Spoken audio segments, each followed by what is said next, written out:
the Connect to Lead blog, or if you've downloaded other content from People First Productivity Solutions, you already know that we pay a lot of attention to issues related to employee engagement.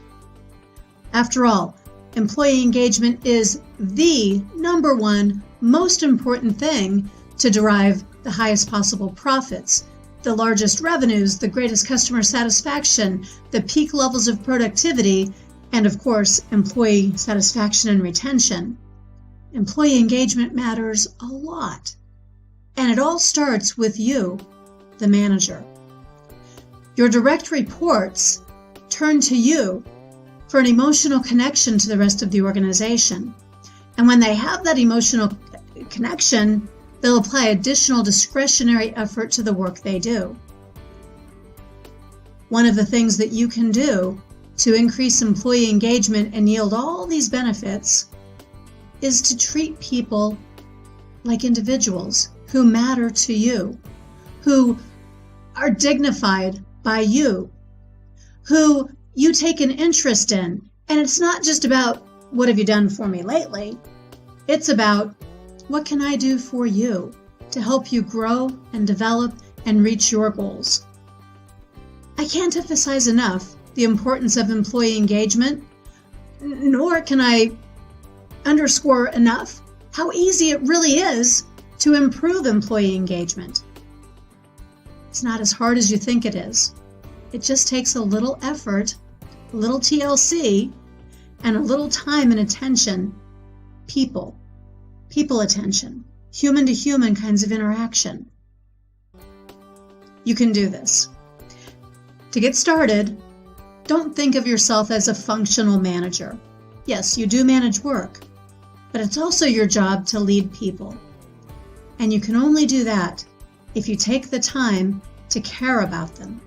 In my garden, I consider fertilizing to be a way I can give a little extra love to each one of my plants. Just like I did with each one of my 3 kids, I wanted to give something extra, something special, something meaningful and valuable to each one of them. And it wasn't the same for any of the 3 kids. They all had very different interests, very different needs. When I fertilize in my garden, I do use compost for almost all the plants. I do use a general conditioning at the beginning so that the straw bales become a good medium for growing. And then I do the little extras.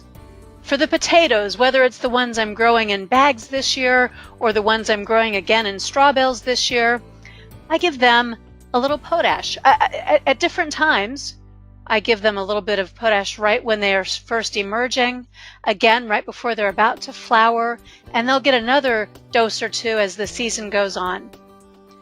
It's not the same for any other plant. Only potatoes seem to favor that particular nutrient. Other plants like the broccoli and the cauliflower, they like to have nutrients that are well-rounded. So I give them compost, and then I put a little bit of topsoil on top of that so that their compost won't wash away. I want that to stay right there for them until they can absorb all the goodness out of the compost.